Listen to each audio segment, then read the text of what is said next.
Saudara-saudariku yang terkasih, selamat pagi. Bagaimana kabarnya hari ini? Puji Tuhan. Bu Maria Mudyati mengatakan luar biasa. Karena hari ini adalah hari kakek nenek. Sudah menjadi nenek, gitu ya. Baik, saudaraku yang terkasih. Beberapa tahun yang lalu, di saat pandemi cukup luar biasa, banyak korban yang berjatuhan, bahkan banyak yang meninggal.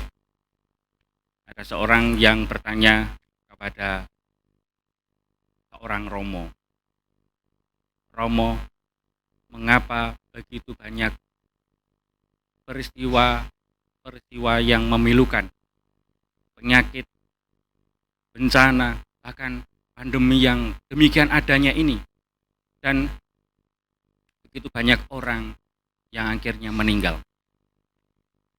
Mengapa itu bisa terjadi, Romo?" Romo itu menjawab dengan enteng, "Ya, supaya orang-orang yang jahat mati duluan." Lalu umat itu mengatakan, "Loh Romo, tetapi orang yang dipanggil Tuhan pula bukan hanya orang-orang jahat, orang-orang baik juga banyak. Mengapa juga demikian, Romo?" Ya, supaya orang-orang baik itu menjadi saksi di saat pengadilan terakhir. Saudara-saudaraku yang terkasih, cerita tadi karang-karangan, tidak usah dicari kebenarannya bagaimana. Tetapi hari ini, sabda Tuhan hari ini mengatakan, biarkanlah keduanya tumbuh bersama sampai pada waktu menuai tiba. Lalang dan gandum, perumpamaan yang disampaikan dalam Injil hari ini. Santo Agustinus menafsirkan perumpamaan itu demikian. Ladang adalah tentang dunia di dalamnya adalah termasuk gereja. Disitulah hidup orang-orang suci, orang-orang baik, dan sekaligus di mana orang-orang jahat, pendosa juga sekaligus hidup di dalamnya. Maka dunia maupun gereja merupakan tempat di mana setiap orang dapat berkembang, tetap bertobat, dan menjadi suci. Dengan demikian orang-orang yang baik, orang-orang berdosa dapat bergerak untuk bertobat. Tetapi bagi orang-orang baik bagaimana?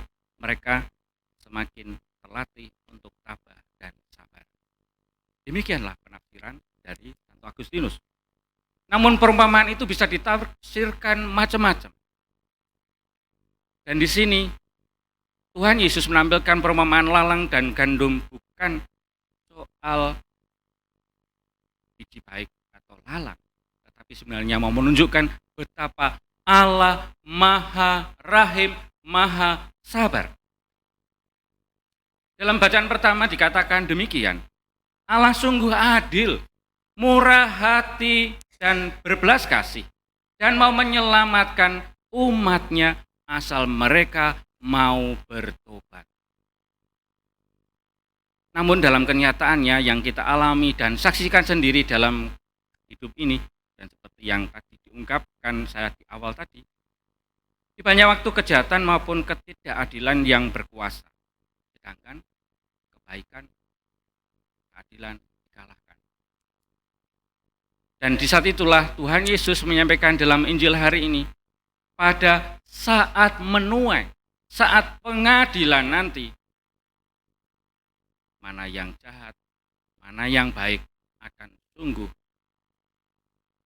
lalang-lalang dikumpulkan berberkas-berkas dan dibakar. Butir gandum yang baik dikumpulkan dalam lumbung.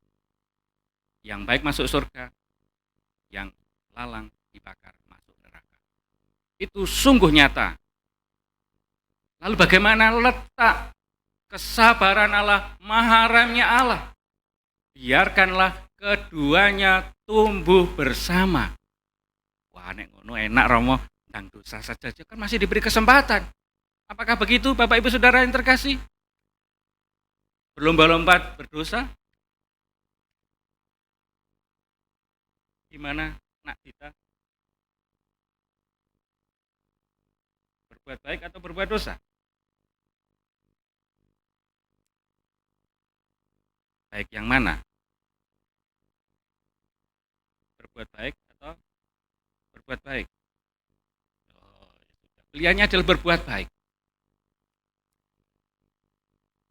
Lalu bagaimana dengan dosa salah di masa lalu? Gimana dulu waktu kecil? Beuh, nakal bedik, ora karu-karuan. Bahkan dengan gurunya itu, jahatnya setengah mati.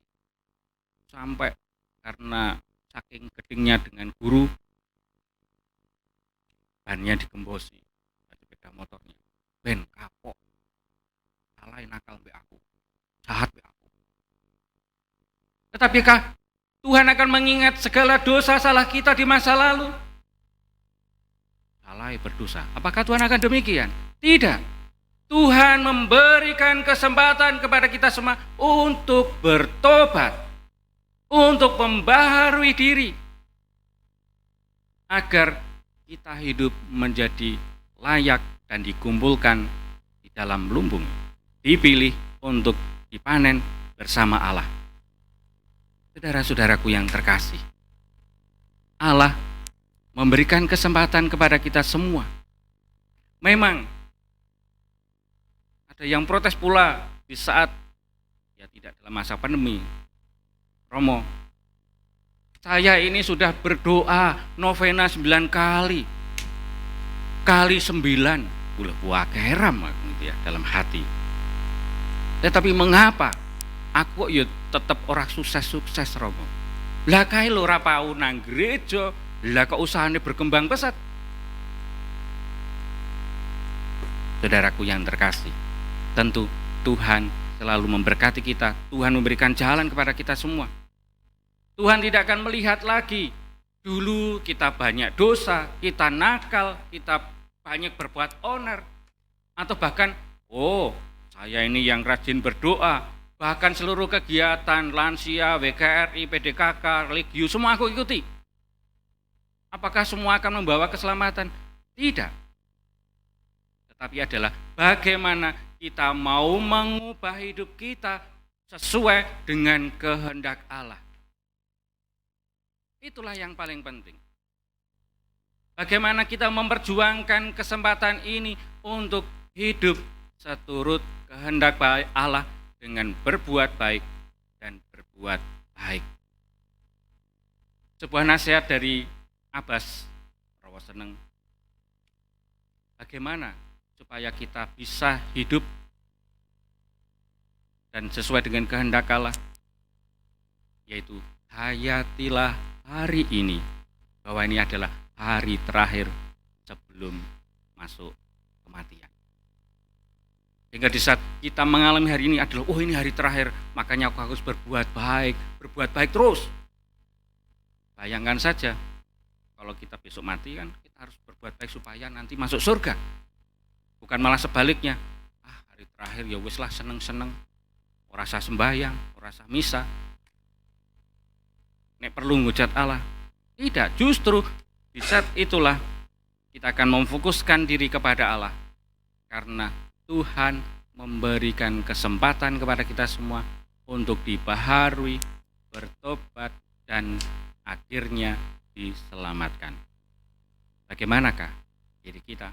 Kita mau bertahan sebagai lalang, atau kita mau berjuang untuk menjadi biji yang baik, yang berbuah, penuh berkat, dan Allah hadir dalam kehidupan kita? Semoga Allah memberkati kita semua.